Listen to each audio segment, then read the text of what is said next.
सुप्रभात राजस्थान में आपका स्वागत है। मैं हूं आपके साथ में नुपुर जारोली जैन। चलिए सुर्खियों के बाद रुक करते हैं खबरों का। जयपुर से खबर मिल रही है, कैबिनेट की बैठक है। आज मंत्रिपरिषद के साथ बैठक होगी और आज दोपहर 3:30 बजे सीएमआर में ये बैठक होनी है। खबर जयपुर से, आज कैबिनेट की बैठक है, मंत्रिपरिषद के साथ ये बैठक होगी। समय दोपहर 3:30 बजे का रखा गया है।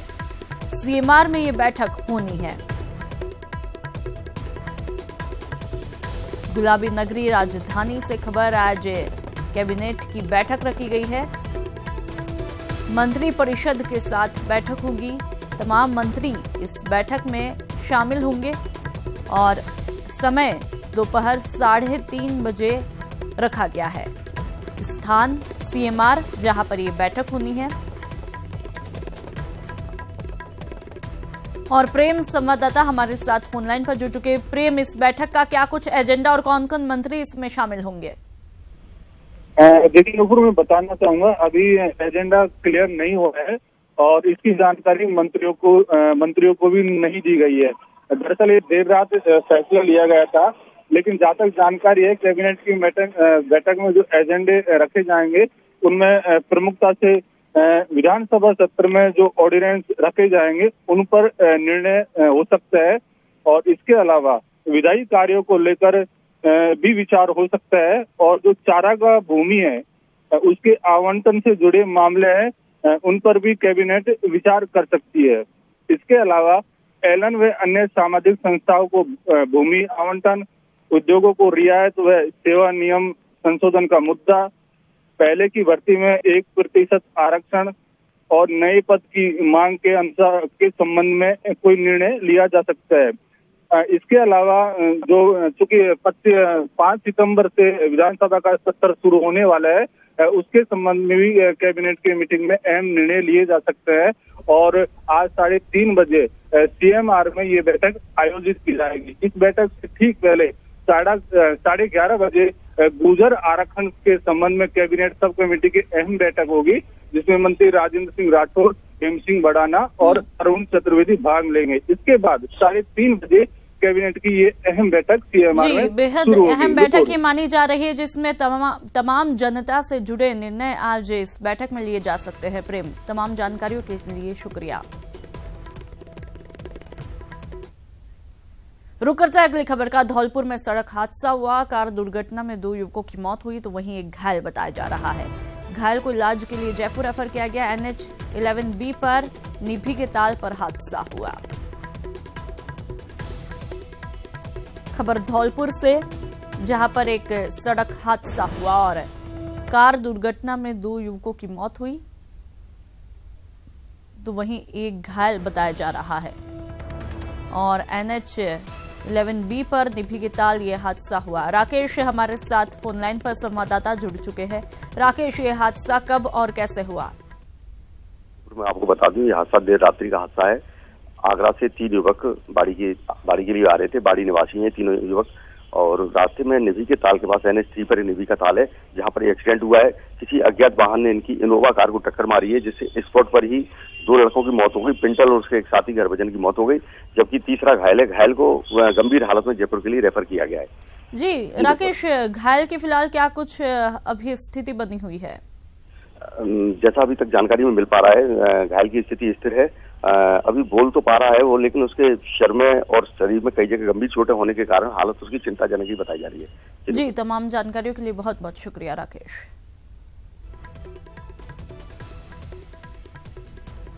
तो कार का नंबर भी आपने अपनी टीवी स्क्रीन पर देखा और कार दुर्घटना के चलते 2 युवकों की मौत हो गई। एक घायल है जिसकी स्थिति फिलहाल नाजुक है।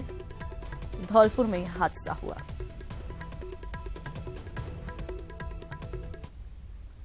उदयपुर की खेरवाड़ा थाना पुलिस ने कार्रवाई की है और 733 अवैध शराब के कार्टून जब्त किए। गुजरात ले जाई जा रही थी शराब और NH 8 पर कार्रवाई को अंजाम दिया गया। उदयपुर की खेरवाड़ा थाना पुलिस ने कार्रवाई को अंजाम दिया, जिसके चलते 733 अवैध शराब के कार्टन जब्त किए गए। गुजरात ले जाई जा रही थी शराब और NH 8 पर इस कार्रवाई को अंजाम दिया गया। बीजेपी की तरफ से आज पूर्व प्रधानमंत्री अटल बिहारी वाजपेयी जी को श्रद्धांजलि देने के लिए राजधानी में सर्वदलीय सभा का आयोजन किया जाएगा। महावीर स्कूल में शाम 5 बजे से 6 बजे तक यह आयोजन होगा। इसके अलावा 22 अगस्त को अस्थि कलश भी जयपुर लाया जाएगा। अटल बिहारी वाजपेयी जी की अस्थियों को पुष्कर सरोवर, चंबल नदी और बेणेश्वर धाम में विसर्जित किया जाएगा।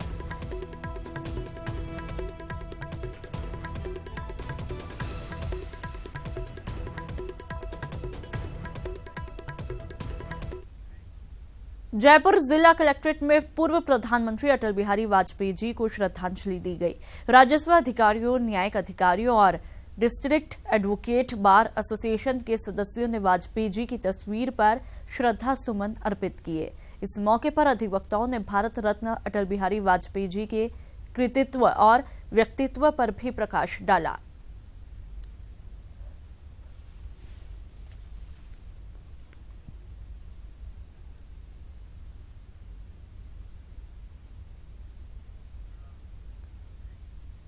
अटल बिहारी वाजपेयी जी की जीवनी जल्द ही स्कूली पाठ्यक्रम में शामिल होगी। शिक्षा राज्य मंत्री वासुदेव देवनानी ने इसका ऐलान किया। उन्होंने कहा कि अटल जी के जीवन स्मरण और देश के लिए उनके योगदान से युवा पीढ़ी को रूबरू करवाने के मकसद से जल्द ही इस पर काम शुरू होगा और इस पाठ के जरिए छात्रों को परमाणु परीक्षण, कारगिल युद्ध, वैश्विक स्तर पर देश को मिली पहचान और राष्ट्रभक्ति के अंश पढ़ाए जाएंगे।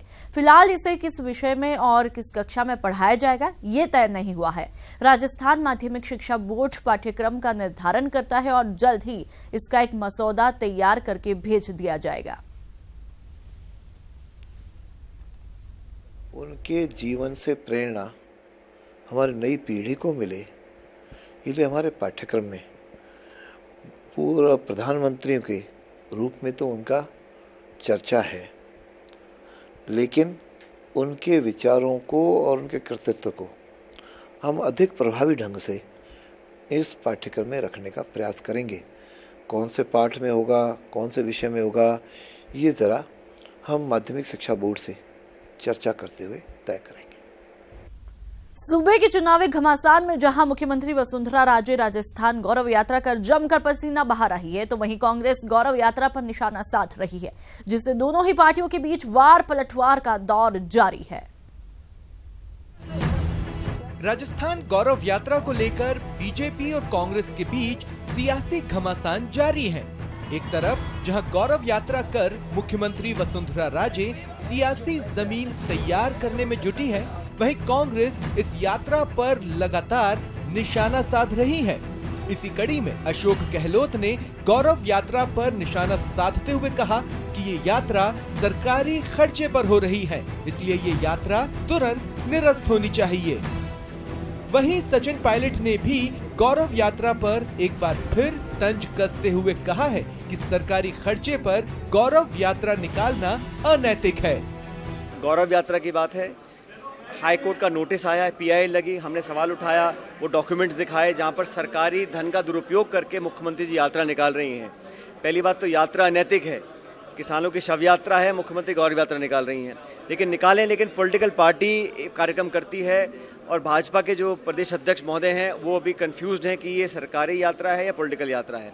इसलिए मुख्यमंत्री को स्वयं आकर स्पष्टीकरण करना चाहिए कि ये हाई कोर्ट के नोटिस के बावजूद भी अपनी सभाओं में टेंडर निकाल रहे हैं और सरकारी धन का लगातार दुरुपयोग कर रहे हैं, तो हाई कोर्ट की अवमानना इस तरह से हो रही है। इसलिए लोगों की गाड़ी कमाई को इस तरह बर्बाद करने का अधिकार मुख्यमंत्री जी को नहीं है। वहीं गौरव यात्रा को लेकर कांग्रेस की ओर से लगातार किए जा रहे हमले पर पंचायती राज मंत्री राजेंद्र राठौड़ और बीजेपी प्रवक्ता मुकेश पारीक ने पलटवार किया है। उनके कहने से यात्रा निरस्त नहीं होगी। कांग्रेस के मित्रों के पेट में खलबली मची है। गौरव यात्रा को जो जन समर्थन मिल रहा है उसके कारण से ये राजनीतिक एजेंडा उनका अपना, पार्टी का अपना है, उस पर अपना लगवाए।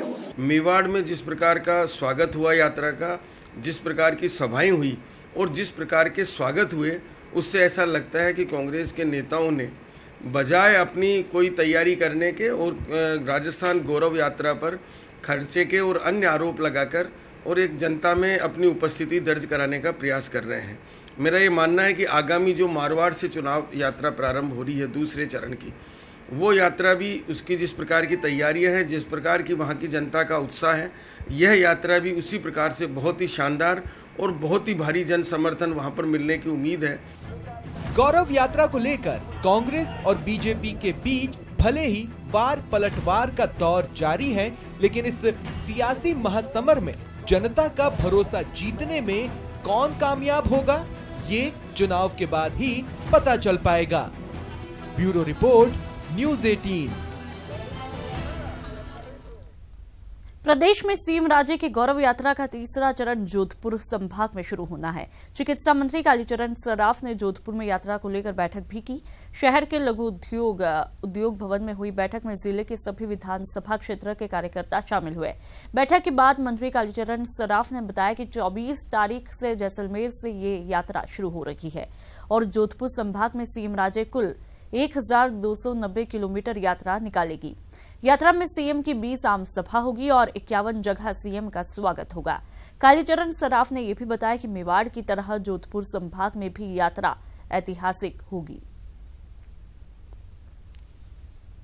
24-25 तारीख को यात्रा रहेगी और फिर 26, 27, 28 क्योंकि राखी का रक्षाबंधन का त्यौहार है तो उस समय अवकाश रहेगा और फिर 29 से लेकर 2 तारीख तक ये रहेगा। इसमें कुल 1285 किलोमीटर ये यात्रा चलेगी। इसमें कुल 20 आम सभाएं होगी, 21 जगह स्वागत होगा और 33 विधानसभा क्षेत्रों में से 32 विधानसभा क्षेत्रों से होकर के ये यात्रा गुजरेगी।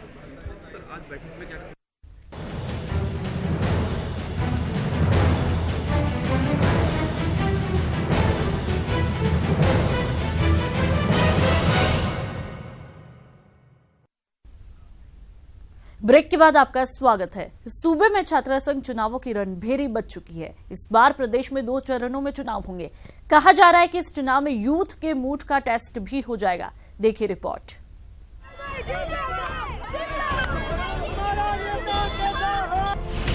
फाइनल का यूथ टेस्ट। छात्र संघ चुनाव का हुआ शंखनाद। 31 अगस्त को छात्रों का दंगल। 2 चरणों में सूबे में होगा चुनाव। जी हां, आखिरकार सूबे में छात्र संघ चुनावों की तारीखों का ऐलान हो गया है। प्रदेश में इस बार 2 चरणों में छात्र संघ चुनाव होंगे। माना जा रहा है कि सत्ता के फाइनल से पहले छात्रों के दंगल से यूथ का मूड पता चल जाएगा। 31 अगस्त को होंगे छात्र संघ चुनाव। 2 चरणों में होंगे छात्र संघ चुनाव। 23 अगस्त को मतदाता सूचियों का प्रकाशन।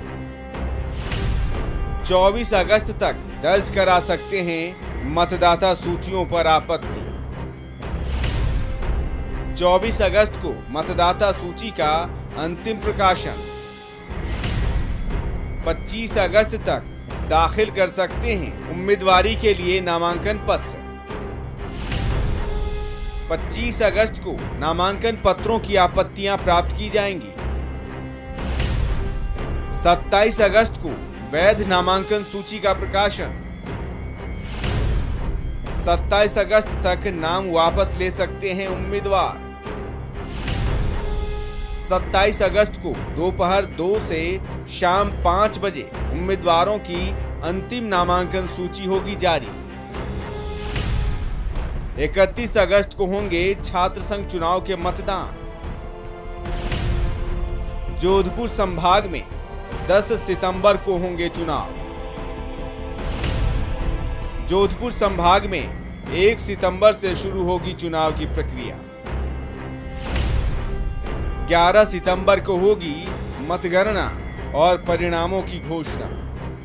वो 23 तारीख से शुरू हो जाएगी इसी महीने की और 31 तारीख अगस्त तक ये चुनाव मतदान होगा। 31 अगस्त को जोधपुर संभाग को इससे अलग रखा गया है और जोधपुर संभाग के अंदर जो चुनाव की प्रक्रिया है वो 1 तारीख से शुरू होगी 1 सितंबर से और 10 सितंबर को वहाँ पर चुनाव होंगे, मतदान होगा और 11 सितंबर को पूरे राजस्थान के जो जितने भी चुनाव हुए हैं उन सबकी मतगणना जो है वो 11 सितंबर को होगी पूरे राजस्थान में। तारीखों के ऐलान के साथ ही सूबे में छात्र राजनीति तेज हो गई है। अब छात्र नेता अपनी अपनी गोटियां फिट करने में जुट गए हैं। अभी तो आगाज है, आगे आगे देखिए होता है क्या। Bureau report, news 18 Rajasthan. छात्र संघ चुनाव की तारीखों की घोषणा के साथ ही राजस्थान यूनिवर्सिटी कैंपस पूरी तरह चुनावी रंग में रंग गया है। एबीवीपी ने यूनिवर्सिटी कैंपस में छात्र अधिकारी रैली निकालकर शक्ति प्रदर्शन किया। इस दौरान टिकट के कतार में खड़े छात्र नेताओं ने भी अपना दमखम दिखाया। देखिए रिपोर्ट में। राजस्थान यूनिवर्सिटी कैंपस पूरी तरह से भगवा रंग में रंगा नजर आया। बीजेपी से जुड़े छात्र संगठन एबीवीपी ने छात्रों के हक में आवाज उठाने के लिए छात्र अधिकार रैली का आयोजन किया, जिसमें हजारों छात्र छात्राएं शामिल हुए। लेकिन इस अधिकार रैली में ये संदेश साफ था कि इस बार के छात्र संघ चुनाव में एबीवीपी एकजुट होकर जीत हासिल करने की पूरी कोशिश करेगी। इस दौरान छात्रों ने कुलपति को 35 सूत्रीय ज्ञापन सौंपकर छात्र हित के मुद्दे उठाए। मांगों को लेकर छात्र अधिकार रैली रखी है। राजस्थान विश्वविद्यालय में हर साल छात्र संघ होता है और हर साल छात्र संघ होने के कारण एक ये भी हम मान सकते हैं कि यहाँ सब लोग अपना दमखम दिखाकर ये प्रदर्शन। छात्र संघ चुनाव की तारीखों का ऐलान उच्च शिक्षा मंत्री किरण माहेश्वरी ने दोपहर के बाद किया, लेकिन एबीवीपी के छात्र नेता तारीखों के ऐलान से पहले चुनावी रण का आगाज करने के लिए बड़ी संख्या में अपने अपने समर्थक लेकर रैली में पहुंचे और पूरे जोश खरोश के साथ ये जताने का प्रयास किया कि टिकट के असली हकदार वो ही हैं। हमारी इतनी जमीनें खाली हैं, हॉस्टल्स में लगातार भ्रष्टाचार बढ़ रहा है। 350 करोड़ की ग्रांट 350 करोड़ की ग्रांट लाइब्रेरी बनके खड़ी हो चुकी है, लेकिन ना राज्यपाल का सवाल है, ना सरकार का सवाल है, ना प्रशासन का सवाल है। इस बार हम सुरक्षा का माहौल चाहते हैं। विश्वविद्यालय में जितने व्यवस्थाएं चुनाव के समय की जाती हैं, वो चुनाव से पहले की। छात्र संघ चुनाव की घोषित तारीखों के मुताबिक 31 अगस्त को प्रदेश में छात्र संघ चुनाव होंगे, तो वहीं जोधपुर संभाग में 10 सितंबर को छात्र संघ चुनाव होंगे। लिहाजा कैंपस कुछ इसी तरह चुनावी रंगों में रंगा नजर आएगा, क्योंकि इस रैली के जरिए एबीवीपी के शक्ति प्रदर्शन के बाद अब मंगलवार यानी कल एनएसयूआई रैली के जरिए अपना दमखम दिखाएगी। इस तरह आने वाले 10 दिनों में ये रौनक यूं ही परवान चढ़ती नजर आएगी। न्यूज़ 18 राजस्थान के लिए जयपुर से दिनेश शर्मा की रिपोर्ट।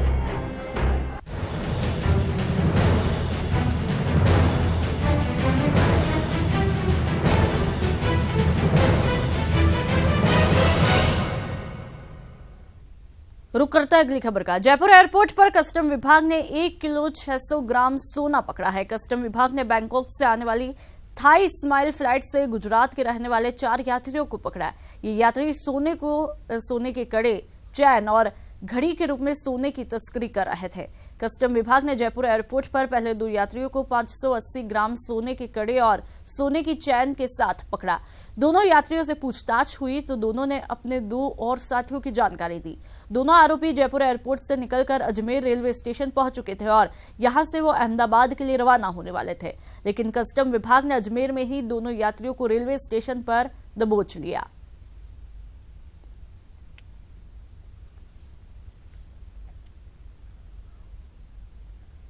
कांस्टेबल भर्ती परीक्षा को लेकर कई अभ्यर्थी रिजल्ट जारी करने के विरोध में हैं। अभ्यर्थियों का तर्क है कि एक तरफ जिम्मेदार अधिकारी पेपर को 2 शिफ्ट में बांटे जाने की बात स्वीकार कर रहे हैं, तो वहीं दूसरी तरफ कांस्टेबल भर्ती परीक्षा का रिजल्ट घोषित कर दिया गया। अभ्यर्थियों का कहना है कि ऐसी ही एक वाकया उत्तर प्रदेश में भी हुआ था, जहां शाम के पेपर को सुबह की शिफ्ट में बांट दिया था। इलाहाबाद हाईकोर्ट ने इसको लेकर पूरी परीक्षा को निरस्त किया। ये अभ्यर्थी फिलहाल कोर्ट के फैसले का इंतजार कर रहे हैं।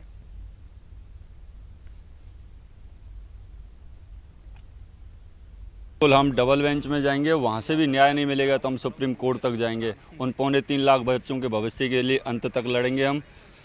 सेम मामला था जो राजस्थान पुलिस में हुआ, वो ही यूपी पुलिस में हुआ था। शाम की पारी का पेपर सुबह ओपन हो गया था। उससे क्या भर्ती की जो पारदर्शिता और गोपनीयता होती है वो नष्ट हो चुकी है। करौली की ऋषिका एक बार फिर सुर्खियों में है। दरअसल ऋषिका ने सीएम वसुंधरा राजे की पेंटिंग बनाई है, जिसके लिए उसे हर तरफ से शाबाशी मिल रही है। ऋषिका झा पहली बार पीएम मोदी की पेंटिंग बनाकर सुर्खियों में आई थी। ऋषिका ने प्रधानमंत्री मोदी की बचपन से लेकर अब तक के चित्र बनाकर उन्हें भेजे थे, तो प्रधानमंत्री ने पत्र भेजकर ऋषिका के हुनर की सराहना की थी और उज्जवल भविष्य की कामना की। इसके बाद ऋषिका ने मुख्यमंत्री के भी 4 चित्र बनाए और अपने परिवार के साथ जयपुर जाकर मुख्यमंत्री से मिलकर उन्हें सौंपा। बीएससी के बाद बीएड कर रही ऋषिका पढ़ाई में भी अव्वल रही है और उसने गार्गी पुरस्कार भी प्राप्त किया है। ऋषिका ने भगत सिंह, चंद्रशेखर आजाद, सुभाष चंद्र बोस सहित बॉलीवुड कलाकारों, राजनेताओं और अन्य लोगों के 600 से भी अधिक स्केच बना चुकी है।